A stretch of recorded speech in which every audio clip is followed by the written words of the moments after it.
इस 10वें अध्याय की चर्चा समाप्त करते हुए हमने कहा था कि भगवान श्री कृष्ण यही कहते हैं कि उनकी विभूतियां का कोई अंत नहीं है। जहां जहां भी कुछ भी विशेषता हमें इस विश्व में दिखती है, यह सभी विशेषता उस परम चैतन्य तत्व के कारण है, उस परम विभूति के कारण है।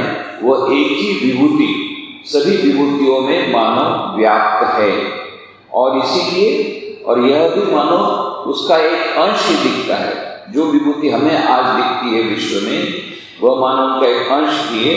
वो हमने पुरुष सूक्तम के सूत्र के द्वारा हमने समझने का प्रयत्न किया था, जहाँ पुरुष सूक्तम यही कहा कि यह तो मानो एक एकांश अस्तित्व जगत की वह व्याख्या करते हुए कहा था कि सारा जो विश्व है वह उसका एक अंश मात्र है, और त्रिपादस्य 3 पाद तो मानो इससे परे है। तो अंगुष्ठ मात्र पुरुष प्रत्येक मनुष्य के हृदय में जो अवस्थित है वही सारे विश्व में अवस्थित है, और सहस्र शीर्षा पुरुष सहस्राक्ष सहस्रपाद यह कहा गया पुरुष सूक्तम में। तो वह भी है, वह जो मनुष्य के हृदय में अंगुष्ठ मात्र है वही सारे विश्व में जो व्याप्त है, वह भी विभूति उसकी अत्यंत अल्प है, वह उससे भी परे है। और इसीलिए अविज्ञातम विजानताम विज्ञातम अविजानताम, बहुत ही सुंदर वह बात कही गई कि यह जो ऐसा कोई समझता है कि परब्रह्म परमात्मा को हमने जान लिया, अविज्ञातम विजानताम विजानताम, जिन्होंने जो कहा कि हमने ब्रह्म को जान लिया, वे नहीं जानते। पर जो ये कहते हैं कि हमने ब्रह्म को नहीं जाना, उन्होंने ठीक ब्रह्म को जाना। कहने का मतलब उस ब्रह्म को जानना इस सीमित मन के द्वारा असंभव है। जैसा कि पॉल डेविस ने कहा द माइंड ऑफ गॉड, कि इस सीमित मन के द्वारा उस कैंपस एब्सोल्यूट को, उस अनंत को हम नहीं जान सकते जब तक कि हम अपनी ध्यान की अवस्था में, समाधि की अवस्था में इन सभी टाइम स्पेस एंड कॉजेशन, समय स्थल काल और कारण की मर्यादा से हम परे नहीं जा सकते। उस परम चैतन्य तत्व की अनुभूति हम नहीं कर सकते। और इसीलिए कहा गया, श्री रामकृष्ण ने अत्यंत सरल शब्दों में उसको बताया था कि भगवान के विभूति का अंत नहीं हो सकता। हमारा यह जो छोटा सा मन है उसके द्वारा हम उस अनंत को नहीं जान सकते। जिस प्रकार से 4 सेर दूध 1 सेर के लोटे में नहीं आ सकता, उसी प्रकार से उस अनंत को हम इस सीमित मन के द्वारा नहीं जान सकते। तो यह जो विभूति सारे विश्व में व्याप्त है, वो जो कुछ भी हम देख रहे हैं वह सब उस विभूति का एक अंश मात्र है। और जहाँ कहीं भी कोई भी विशेषता दिखती है, वह सब उस परम चैतन्य तत्व की एक परछाई मात्र है, उसका एक अंश मात्र है। तो उसको हम लोगों ने, यह जो आज मॉडर्न साइंस, आधुनिक विज्ञान यूनिफाइड थ्योरी के माध्यम से सभी सारे विश्व की एकत्व की खोज में है, उसको वेदांत दर्शन ने हजारों वर्ष पूर्व खोज लिया। दार्शनिक क्षेत्र में, दर्शन के उस क्षेत्र के द्वारा, कि जहाँ पर उन्होंने कहा कि एक ही परम चैतन्य तत्व सारे विश्व में ओतप्रोत है। ईशावास्यमिदं सर्वं यत्किंच जगत्याम जगत और सर्वं खलु इदं ब्रह्म, और जो कुछ भी है वह तू ही है। जो हमने कहा था, उस गीत के माध्यम से हमने जानने का प्रयत्न किया था, जो श्री रामकृष्ण एवं स्वामी विवेकानंद दोनों का प्रिय गीत था, फेवरेट गीत था, जहाँ पर भी अंतिम मुगल सम्राट बहादुर शाह जफर का वो गीत, तुझसे हमने दिल को लगाया, जो कुछ है सो तू ही है, एक तुझको अपना पाया, जो कुछ है सो तू ही। सारे विश्व में वही एकमात्र परम चैतन्य तत्व ओतप्रोत है, इसके अलावा और कुछ नहीं है।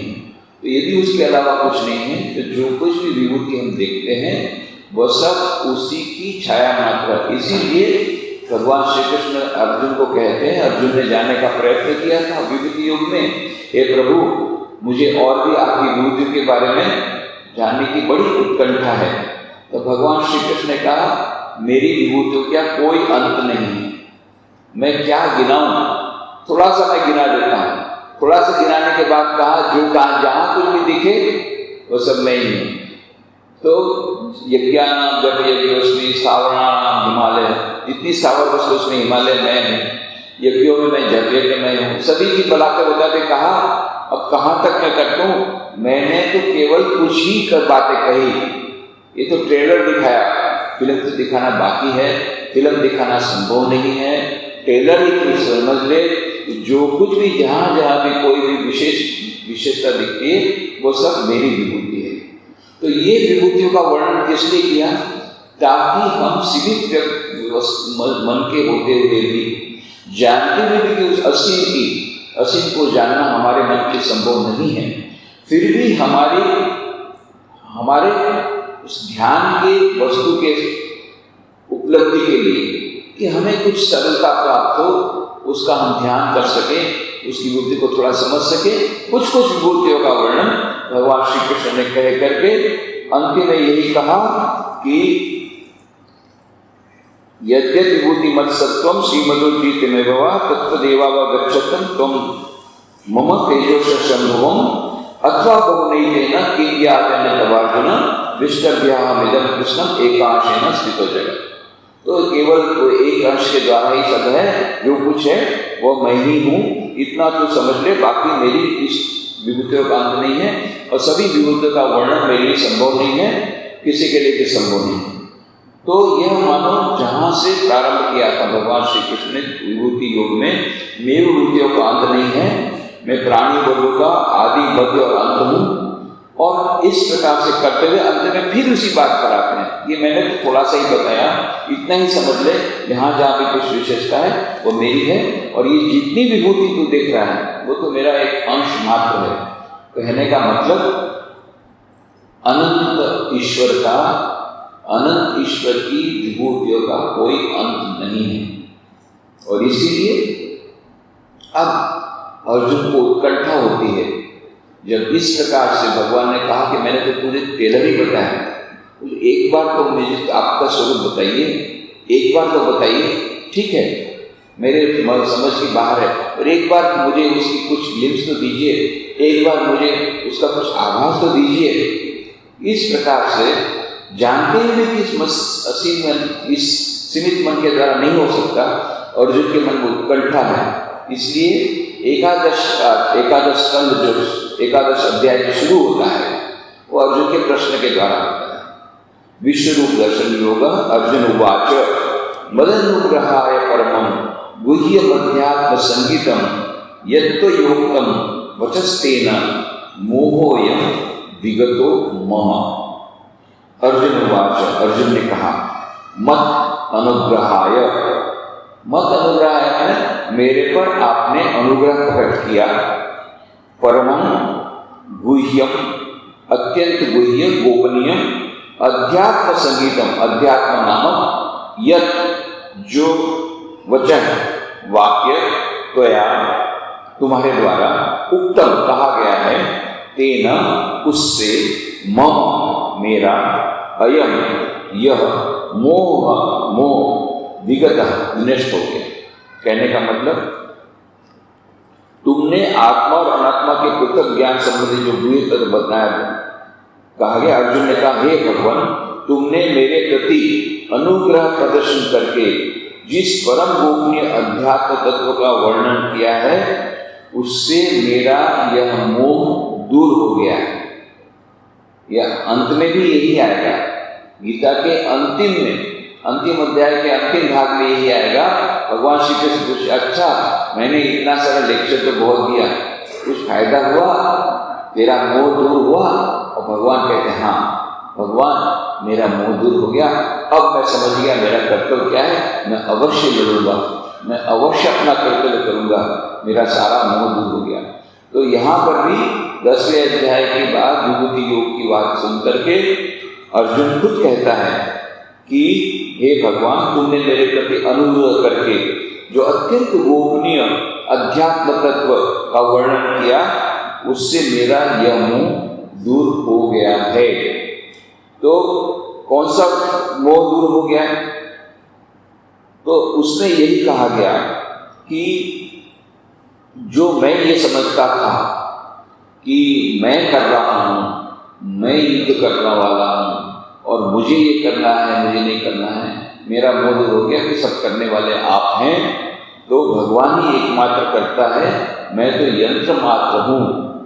ये मैं भूल गया था, अब मेरा मोह दूर हो गया। मैं कौन होता हूँ? दुर्योधन का मारने वाला या किसी को मारने वाला, लड़ने वाला? मैं तो केवल यंत्र स्वरूप हूँ। उस यंत्र स्वरूप बनने का जो कर्तव्य कर्म है वो मैं अवश्य करूँगा। इस प्रकार से भगवान श्री कृष्ण को अर्जुन ने पहले ही बता दिया कि आत्मा और अनात्मा के पृथक ज्ञान संबंधी जो गुह्य तत्व बताया कि क्या आत्मा है क्या अनात्मा है, उसी को हम अध्यात्म ज्ञान बोलते हैं। तो उससे यह मेरा मोह दूर हुआ कि मैं हत्या करने वाला हूँ, मैं युद्ध करने वाला हूँ और दुर्योधन आदि जो है उनको मैं मार डालूंगा, ये सब नियत हो रहे हैं, ये सब मेरा मोह दूर हो गया कि नहीं, सब कुछ हे ईश्वर करने वाले आप ही हैं, मैं तो केवल यंत्र स्वरूप हूँ, मैं तो केवल माध्यम हूँ। और फिर कहते हैं भवाप्ययो हि भूतानां श्रुतौ विस्तरशो मया ततः कमलपत्राक्ष महात्म्यमपि चाव्ययम्।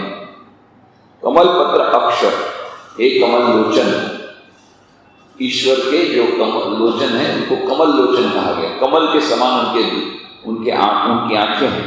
कमलपत्र अक्षर, हे कमल लोचन, स्वतः तुमसे भूतानां, भूतानां माने प्राणियों के, भवाप्ययो उत्पत्ति नाश, मया मेरे द्वारा, विस्तरश विस्तार के साथ, श्रुतो सुना गया, तुम्हारा अव्ययम अविनाशी महात्म्यम अपिच और शोभादिक तथा निरूपाधिक सर्वात्मक रूप महिभावी सुनी गई। यह अर्जुन बताता है। अभी तक क्या क्या बताया था आपने?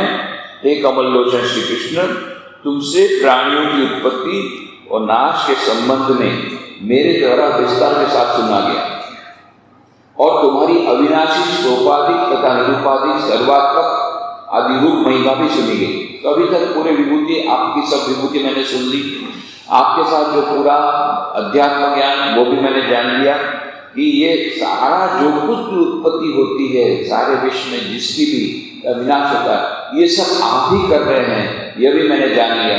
और जो मैं अभी तक सोच रहा था कि मैं मारूंगा, मुझे नहीं मारना है, मुझे मारना चाहिए, मुझे नहीं मारना चाहिए, मैं मारूंगा, मैं नहीं मारूंगा, ये सब मेरा मोह दूर हो गया कि नहीं, मैं तो केवल यंत्र स्वरूप हूँ, सब कुछ करने वाले तो वह ईश्वर मात्र हैं। इस प्रकार का जो मेरा जो मोह था, मैं समझता था कि मैं करने वाला हूँ, ये मेरा दूर हो गया। और आपकी विभूतियों को सुनने से मुझे पता लगा कि जो कुछ है वस्तु तू ही है। तब फिर अर्जुन कहता है एवं एतद् यथार्थत्वम् आत्मानं परमेश्वर द्रष्टुमिच्छामि ते रूपम् ऐश्वरम पुरुषोत्तमम्। परमेश्वर, हे परमेश्वर, यथा जैसे तुमने आत्मानं अपना स्वरूप, आत्म मैंने बताया है, एतत् यह, एवं इसी प्रकार है, पुरुषोत्तम है पुरुषश्रेष्ठ, अहम मैं, ते तुम्हारा ऐश्वर्य ईश्वरीय रूपम रूप द्रष्टुम देखना इच्छा में चाहता हूं। अर्थात हे परमेश्वर, तुमने अपना स्वरूप जिस प्रकार बताया है वो ठीक है, समझ लिया, ये भी है, ये भी है, ये भी है, ये भी है, ये भी है, और उससे परे भी बहुत सारा है। तथापि हे पुरुषोत्तम, मैं तुम्हारा वह ईश्वरीय रूप देखना चाहता हूँ।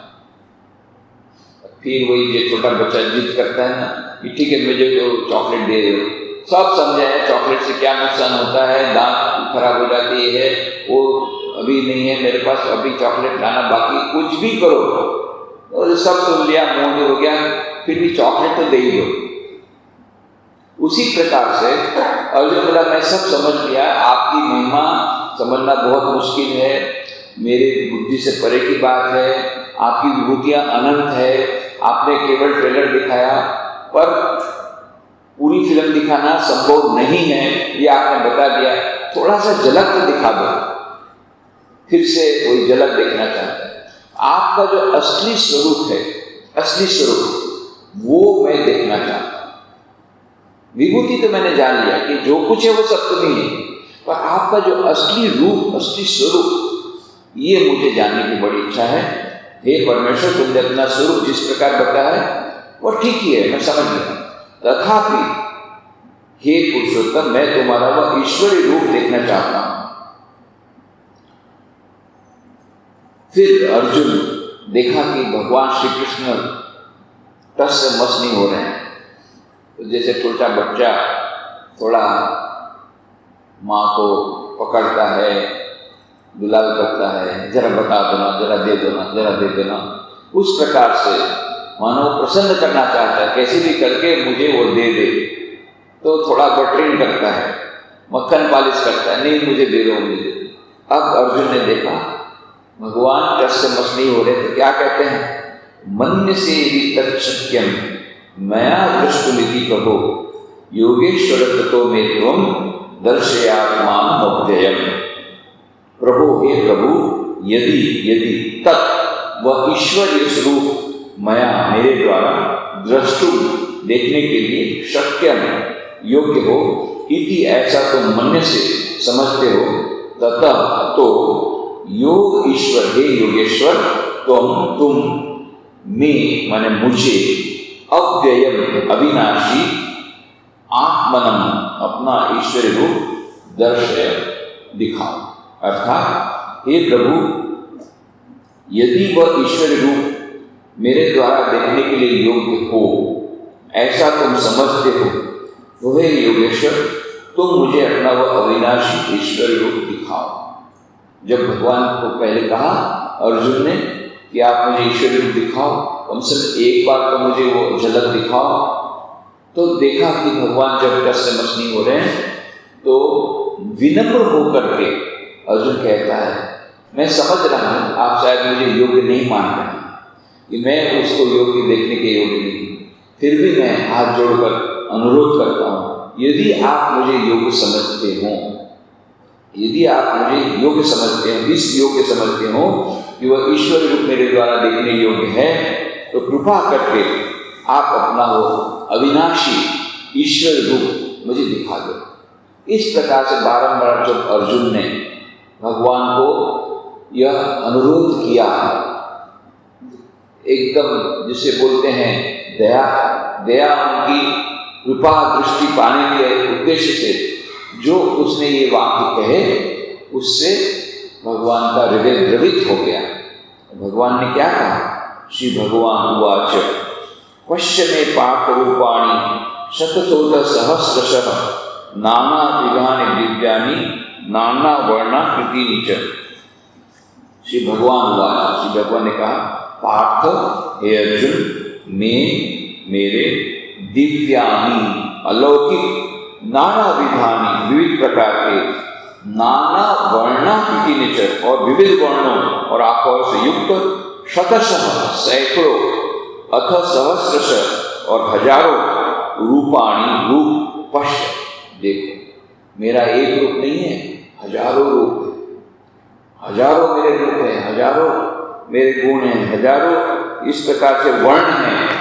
श्री भगवान ने कहा, हे अर्जुन, मेरे अलौकिक विविध प्रकार के तथा विविध वर्णों और आकारों से युक्त सैकड़ों तथा हजारों रूपों को अब मैं तुमको दिखाऊंगा।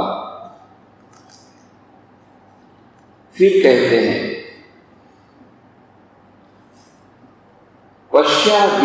पश्चादित्यान वसुरुद्राम अश्विनौ मरुतस्तथा बहुन्य दृष्ट पूर्वाणि पश्चाश्चर्याणि भारत।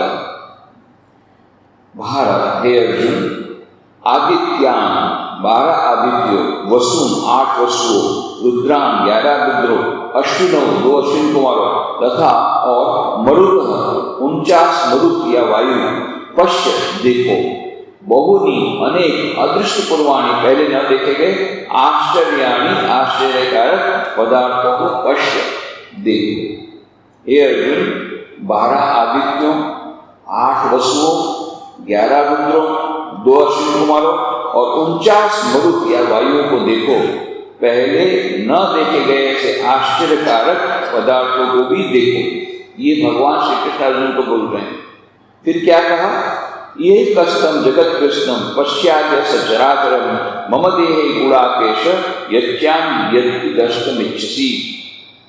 हे अर्जुन गुणाकेश, हे अर्जुन गुणाकेश, जिसने नींद पर विजय प्राप्त की उसे गुणाकेश कहते हैं, इसलिए उसका नाम गुणाकेश हुआ। अर्जुन ने अपनी नींद पर विजय प्राप्त की। गुणाकेश, हे अर्जुन, यह इस मम मेरे देहे शरीर में एकत्र संस्थित अवयव रूप से कृष्णम समस्त सचर अचरम स्थावर जंगमात्मक जगत यानी संसार, अन्य तथा अन्य भी यत जो दृष्टुम देखने की इच्छा करते हो, अद्य आज इस समय पश्य देख लो। हे अर्जुन, मेरे इस शरीर में एकत्र संस्थित अवयव रूप से समस्त स्थावर जंगमात्मक संसार तथा अन्य भी जो कुछ तुम देखना चाहते हो, चलो आप देख लो।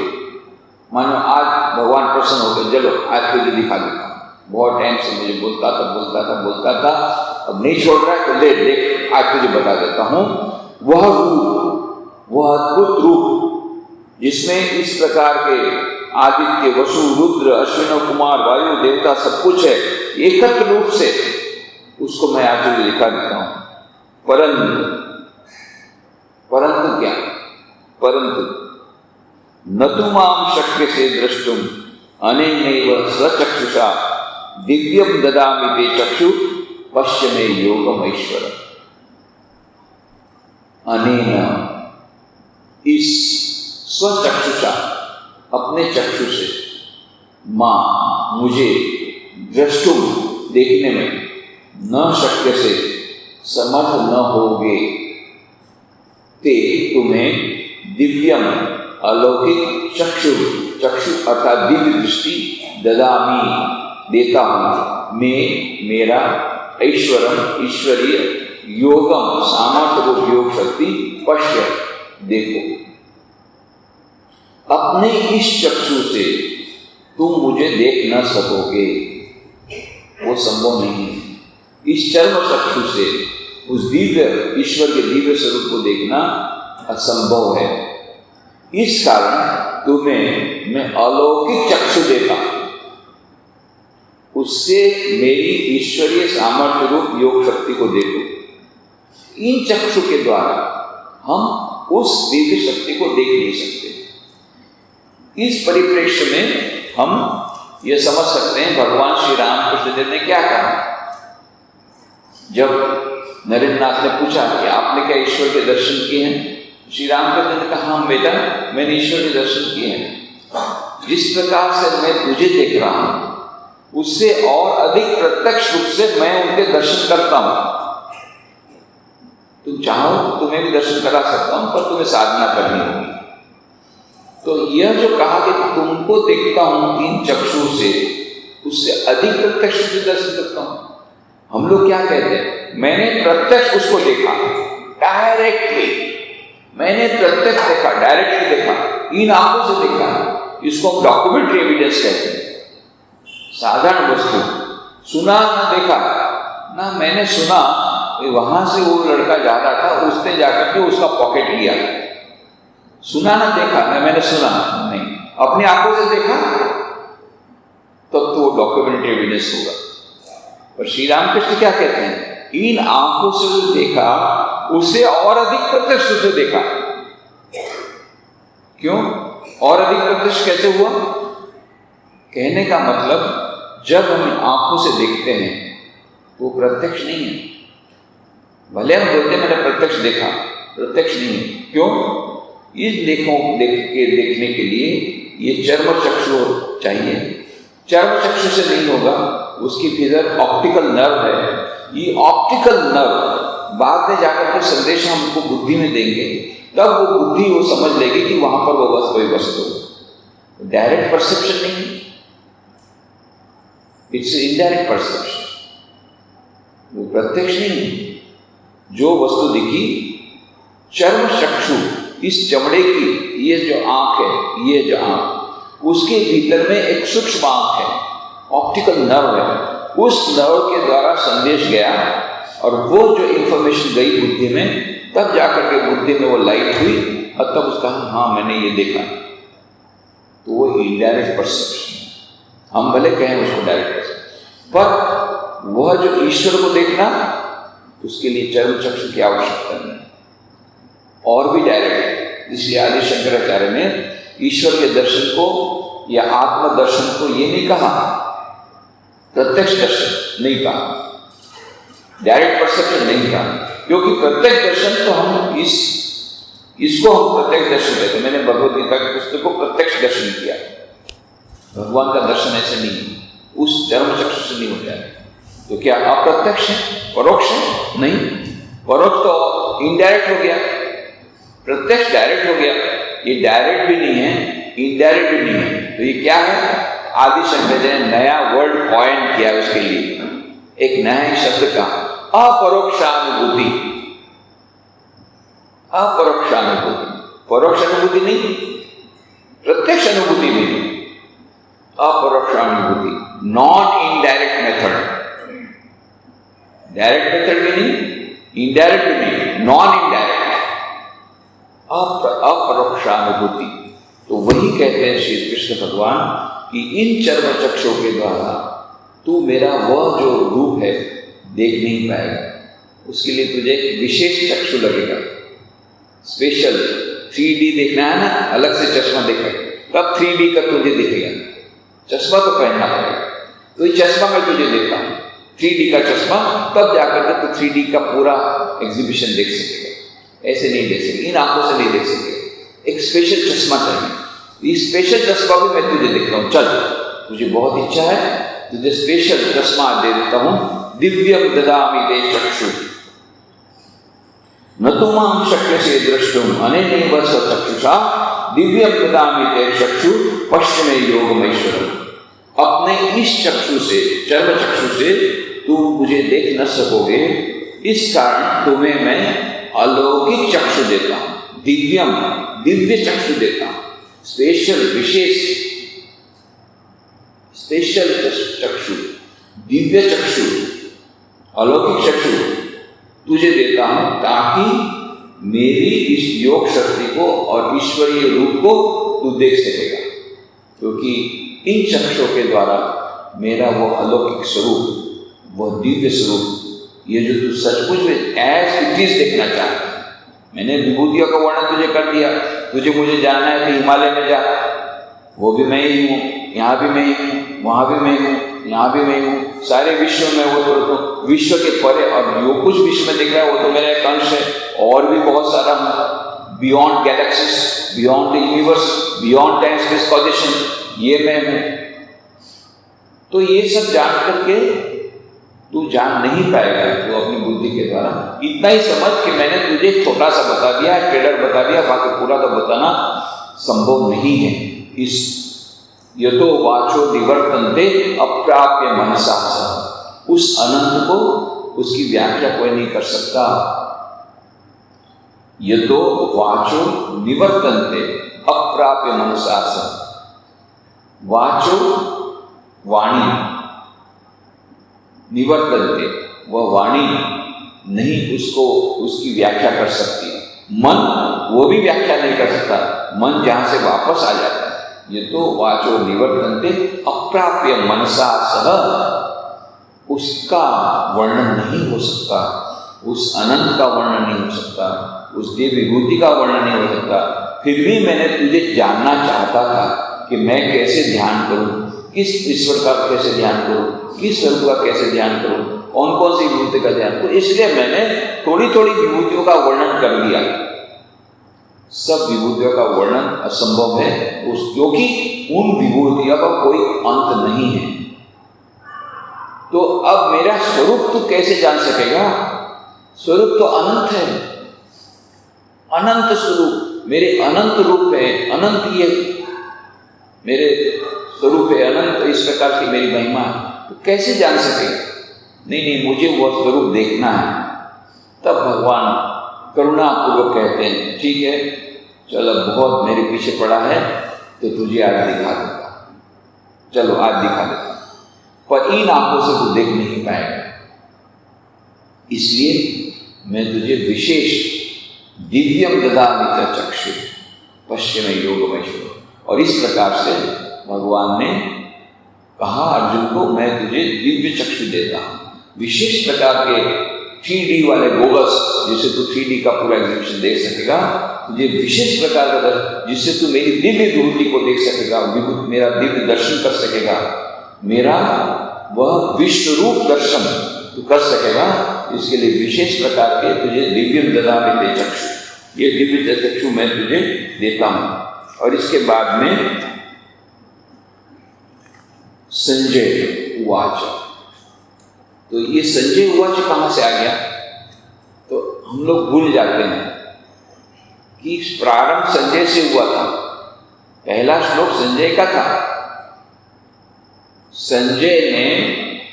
संजय को धृतराष्ट्र को ये कहा गया था, धृतराष्ट्र को यह आशीर्वाद दिया गया था कि आप चाहें तो आपको वो दिव्य चक्षु दे दूं, ताकि आप महाभारत का जो युद्ध है पांडवों और दुर्योधन के बीच में, वह आप देख सकेंगे। यह धृतराष्ट्र को विशेष इस प्रकार की फैसिलिटी दी थी कि आप यहां बैठे बैठे दूरदर्शन की आपको हम फैसिलिटी दे देते हैं। ये दूरदर्शन के द्वारा आप यहां बैठे बैठे महाभारत के युद्ध क्षेत्र में कैसा युद्ध हो रहा है आप जान सकेंगे। धृतराष्ट्र ने कहा नहीं, मैं देखना नहीं चाहता, मैं वो देख नहीं पाऊंगा, मेरे पुत्रों को इस प्रकार से जब उनका हनन होगा तो वो दुख में सहन नहीं कर पाऊंगा। तो ऐसा करो, रनिंग कमेंट्री दे दो। और ये संजय को रनिंग कमेंट्री देने के लिए दे दिया। कि संजय के पास वो दूरदर्शन आएगा, संजय के पास वो विशेष प्रकार की दृष्टि आएगी। वो विशेष प्रकार की दृष्टि राजमहल में बैठे बैठे हो धर्म क्षेत्र कुरुक्षेत्र समवेता युद्ध जो हो रहा है युद्ध, उसका आंखों देखा हाल रनिंग कमेंट्री संजय सुनाएगा धृतराष्ट्र। और इस प्रकार से जब पूरा युद्ध हो गया, बहुत सारे खत्म हो गए, सब मर गए, तब यहां पर बीचों बीच में वह प्रश्न पूछा था, धृतराष्ट्र उवाच धर्मक्षेत्रे कुरुक्षेत्रे समवेता युद्धस्व मामका पांडवा शैव किम कुर्वत संजय। हे संजय, कि ये जो धर्म क्षेत्र कुरुक्षेत्र में मेरे पुत्र और पांडवों ने युद्ध के लिए एकत्रित होकर क्या किया, हे संजय बताओ। जब पूरा शौक लगा तब संजय को बोलते हैं, अच्छा बताओ तो संजय क्या हुआ। तब संजय उवाच दृष्ट्वा तो पांडवानीकम रूढ़ं दुर्योधनस्था आचरण उपसंगम्य राजा वचनम अब्रवीत्। वहां से शुरू होता है भगवद गीता का प्रथम अध्याय कि अर्जुन संजय रनिंग कमेंट्री सुनाता है धृतराष्ट्र के प्रश्न के उत्तर में। ये सारी भगवद गीता और संजय का वो उत्तर है कि क्या क्या उन्होंने किया। उसके बीच में फिर हुआ कि श्री कृष्ण अर्जुन को ये कहा, अर्जुन ने ये प्रश्न पूछा गीता और भगवान ने ये उत्तर दिया, ये भगवद गीता है। तो इस संजय जो रनिंग कमेंट्री दे रहा है, उसी में जब भगवान ने ये कहा कि हे अर्जुन, अब तू इतना मेरे पीछे पड़ा हुआ, ठीक है आज मैं तुझे मेरा विश्व रूप दर्शन दिखा देता हूँ, मेरा सच्चा स्वरूप दिखा देता हूँ, विश्व स्वरूप दिखा देता हूँ, परंतु इन चर्म चक्षु से नहीं देख रहे, मैं तुझे दिव्य चक्षु देता हूँ। इसके बाद में क्या हुआ, ये हम लोग संजय के माध्यम से जान सकेंगे। संजय वर्णन करेगा क्या हुआ, अद्भुत वर्णन वह जो हुआ केवल संजय देख सका, उसको विशेष प्रकार का वरदान मिला था, वह विश्व रूप दर्शन अर्जुन के सिवा किसी ने नहीं देखा, संजय ने देखा। उसका वर्णन धृतराष्ट्र को उन्होंने रनिंग कमेंट्री के माध्यम से किया। संजय को क्या कि संजय को वो आशीर्वाद मिला था कि वो सारा का सारा देख सकेगा, इसलिए वह यहाँ बैठे बैठे उस संजय उस जो विश्व रूप दर्शन की वो देख पाया था। तो यह जो बात अभी बताएंगे और इसके बाद क्या हुआ हम संजय के माध्यम से जानने का प्रयत्न करेंगे।